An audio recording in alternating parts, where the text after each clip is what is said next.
petits doutes. Donc on peut analyser les hadiths de différentes façons. Comment s'est déroulée la prière entre l'ange Jibril et le saint prophète sallallahu alayhi wa sallam.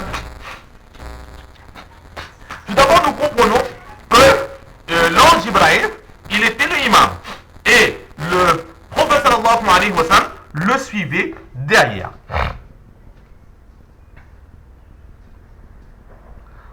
Maintenant, comment cela se fait? Certaines personnes disent que le imam Hazrat Jibril, il était certes le imam, mais ce n'était pas comme aujourd'hui nous le faisons. Mais le Hazrat Jibril, il faisait la prière, il a fait dans son intégralité, le prophète sallallahu alayhi wa sallam l'a regardé, et ensuite le prophète sallallahu alayhi wa sallam l'a copié. C'est-à-dire que ce n'était pas comme nous faisons en Jamaat où le imam il dit Allahu Akbar ou dit Allahu Akbar directement. Non, c'est que l'ange Jibril l'a enseigné et ensuite le prophète sallallahu alayhi wa sallam il l'a fait seul. La deuxième explication qui est donnée, c'est que l'ange Jibril il faisait une partie de la prière. Par exemple, il faisait Allahu Akbar, il lisait le Coran par exemple. Donc il faisait ce qu'on appelle le qiyam.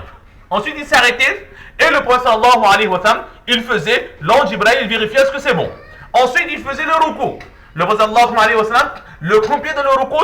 Et là, l'ange Jibril, il vérifiait. Est-ce que le ruku, il est bien fait ou pas? Ensuite, il se relevait du ruku. Il se remettait dans la position debout. Et là, l'ange Jibril, il vérifiait. Est-ce que c'est bon ou bien non? Ensuite, c'était la prosternation. L'ange Jibril montrait comment on fait. Et là, le prophète sallallahu alayhi wa sallam le suivait. Et l'ange Jibril, il vérifiait est-ce que c'était bon ou pas. Dans l'intégralité de la prière, c'était ainsi que l'ange Jibril, il a enseigné au saint prophète sallallahu alayhi wa sallam comment faire la prière. Et enfin, la dernière possibilité, c'est comme nous faisons, que le prophète sallallahu alayhi wa sallam, il était à l'arrière et l'ange Jibril il faisait les prières comme le imam aujourd'hui il fait pour les femmes qui sont déjà parties à Makkah, Madina. Comment est-ce que ça se passe en Jamaat? C'est exactement comme cela qu'il a fait. Donc on peut interpréter cela de trois façons différentes.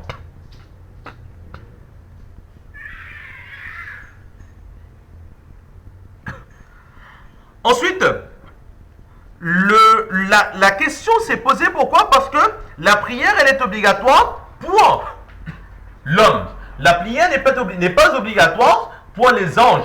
Donc est-ce que l'ange Jibril il a vraiment prié ou est-ce qu'il a simplement montré les gestes et le prophète sallallahu alayhi wa sallam il l'a fait? C'est pour cela qu'il y a eu cette petite discussion. Maintenant, il y a un autre masla qui va se lever par rapport à ça. C'est quoi? C'est tout simplement que le prophète sallallahu alayhi wa sallam, lorsqu'il a fait cette prière, la prière elle est obligatoire. Donc automatiquement, derrière lui, il doit y avoir d'autres musulmans qui sont là pour prier. Alors, la prière elle est obligatoire pour les êtres humains. Mais les anges, la prière n'est pas obligatoire pour elles. Par rapport à cela, certaines personnes disent que nous avons le droit de faire la prière faraz, obligatoire, derrière une personne qui n'accomplit pas une prière obligatoire. Par exemple, nous allons à la mosquée et nous sommes en retard. Nous n'avons pas encore accompli notre namaz de Zohar Faraz. Nous arrivons, tout le monde a terminé la prière. Une personne est en train de faire ses deux sunnats. Alors, certaines personnes, certains aïmas disent que nous avons le droit de nous joindre à cette personne. Lui, il fait ses deux sunnahs. Nous, on se joint derrière lui. On va les suivre dans ces deux sunnahs, mais avec l'intention de faire les faraz. Et lorsque cette personne terminera sa prière, les deux rakats, et ben nous, on va se relever pour attraper les deux rakats qu'il nous manquent. Là, c'est l'autorisation qu'il donne parce que Hazrat Jibril, lui, la prière n'est pas obligatoire sur lui. Et le prophète sallallahu alayhi wa sallam, la prière était obligatoire sur lui. C'est de mémoire, entre autres, l'enseignement de, par exemple, Hazrat Imam Abu Hanifa alayhi rahma. Pardon, Imam Shafi'i alayhi rahma. Mais pour Imam Abu Hanifa, cela n'est pas acceptable.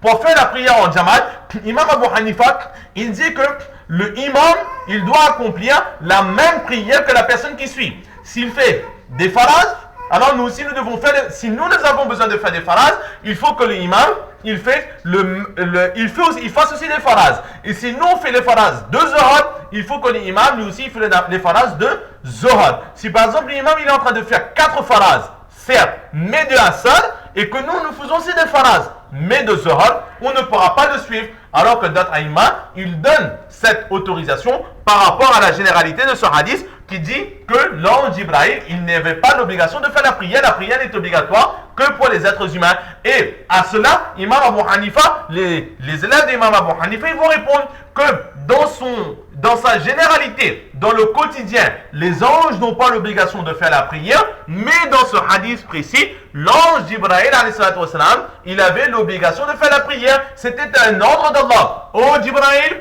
va enseigner au prophète les erreurs de la prière. Oh Jibril, va enseigner au prophète la façon de faire la prière. Donc il a reçu l'ordre de faire cette prière de la part d'Allah, étant donné qu'il a reçu l'ordre, cette prière, ces 5 prières accomplies sur un jour ou 2 jours, alors c'était des prières qui étaient obligatoires sur Hazrat Jibril.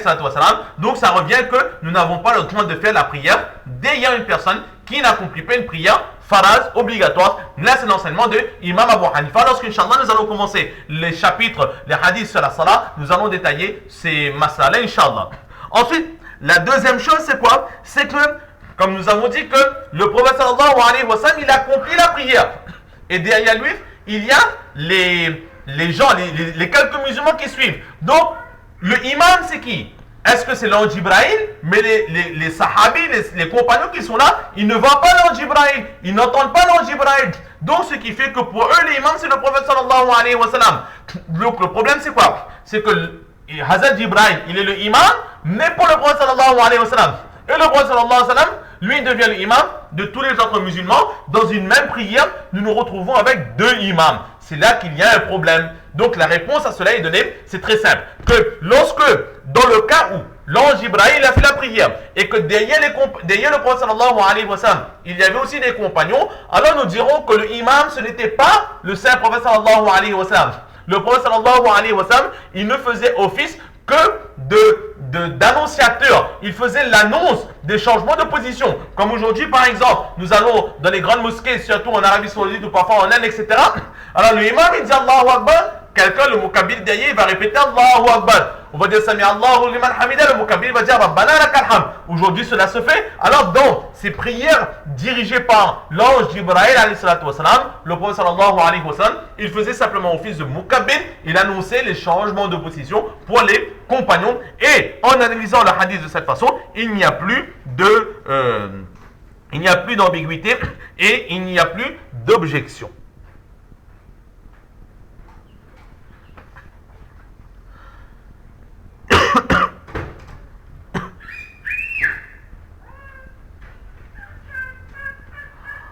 Ensuite,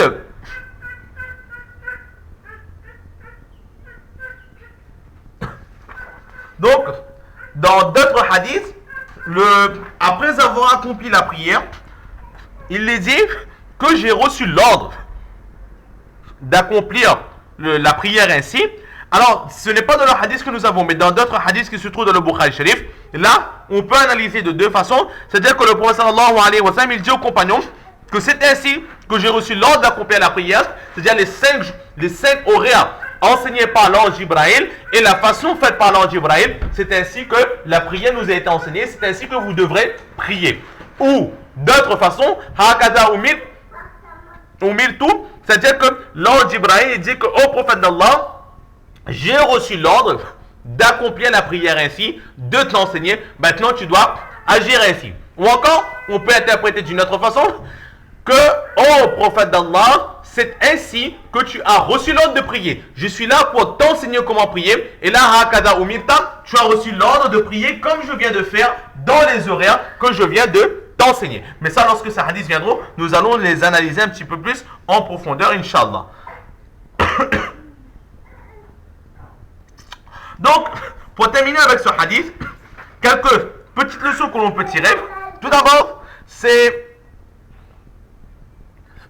que chaque prière a une heure précise. Et que nous pouvons accomplir les prières avant ces horaires et non pas les accomplir une fois les horaires terminés. Ensuite, nous avons l'enseignement de ne pas retarder la prière puisqu'il en faut. Essayez de la faire au début de l'heure. Dans les hadiths, le prophète sallallahu alayhi wa sallam, il a donné des enseignements très très précis pour la prière. Par exemple, la prière de Fajr, ne pas la faire trop tard, mais essayez de la faire le plus tôt possible. La prière de Zuhur, en général, il fait très chaud. Là, le prophète sallallahu alayhi wa sallam, il a dit de ne pas faire trop tôt lorsqu'il fait trop chaud, mais attendre que la température diminue un petit peu. La prière d'Asr, ne pas la faire trop tard, que le soleil commence à jaunir, mais la faire assez tôt. La prière de Maghrib, le faire très rapidement, parce qu'elle est très courte. Et la prière de Aïcha, par contre, la faire dans la deuxième partie de la nuit, un peu plus tard. Là, ce sont des horaires que nous pouvons retrouver dans les enseignements prophétiques. Donc, essayez de respecter ces horaires. Cela est très important. Le troisième enseignement, c'est que les savants, ils ont la responsabilité de vérifier que les chefs, que les politiciens, que les personnes qui gèrent le pays ne font pas n'importe quoi. Ils ont le devoir de vérifier et de corriger lorsqu'il y a des erreurs en prenant comme appui la charia et l'enseignement prophétique, les ordres d'Allah subhanahu wa ta'ala. Et aussi ce qu'on a dit, l'autorisation de demander les sources de l'enseignement que l'on reçoit, ce n'est pas quelque chose de mal. La personne qui enseigne ne doit pas prendre cela comme une attaque, que ils ne mettent pas en confiance ce que je dis, comme si que je veux dire n'importe quoi, ou ils mettent en doute parce qu'eux, ils ne connaissent pas, ils croient tout connaître. Non, du moment qu'une personne demande la source, ce n'est pas une attaque. Au contraire, l'islam, la protection de l'islam se base justement sur des sources. Une source sûre, c'est un enseignement correct. Une source qui n'est pas sûre, c'est un enseignement dans lequel il peut y avoir des erreurs. Donc, l'autorisation de demander des sources. Ensuite, de cette façon, il y a différentes autres leçons que l'on peut tirer. Certains nous avons déjà dit. Nous avons aussi l'importance, la position de Hazrat Omar ibn Abdul Aziz radiyallahu ta'ala an. Et aussi, nous avons, entre autres, justement, l'acceptation. Une fois, l'humilité de Hazrat Omar ibn Abdul Aziz de ce hadith, c'est qu'une fois qu'il a demandé la source à Urwa, il a demandé à Urwa la source de son hadith, et lui il a dit qu'effectivement c'est un hadith où on l'a enseigné. Tout de suite, Hazrat Omar ibn Abdul Aziz, il a accepté son erreur. Il n'est pas parti dans la dispute, il n'est pas parti dans les débats, que oui mais là c'était par rapport à cela ou ici de se justifier. Il était en tort, il a accepté ses torts. S'il n'aurait pas été en tort, il aurait dit que je ne suis pas en tort. Urwa il aurait accepté qu'il aurait fait une certaine exagération dans son enseignement. Mais là c'est l'humilité. Lorsqu'on est remis en ordre, ne pas prendre cela comme une attaque, accepter ses erreurs. L'être humain est là pour faire des erreurs. Au contraire, remercier cette personne de nous avoir corrigé de notre erreur. Donc voilà ce qu'on peut dire sur ce hadith. Allah subhanahu wa ta'ala nous donne le tawfiq de comprendre ces quelques paroles, surtout de mettre en pratique et de propager. Wa ma tawfiqi illa billah.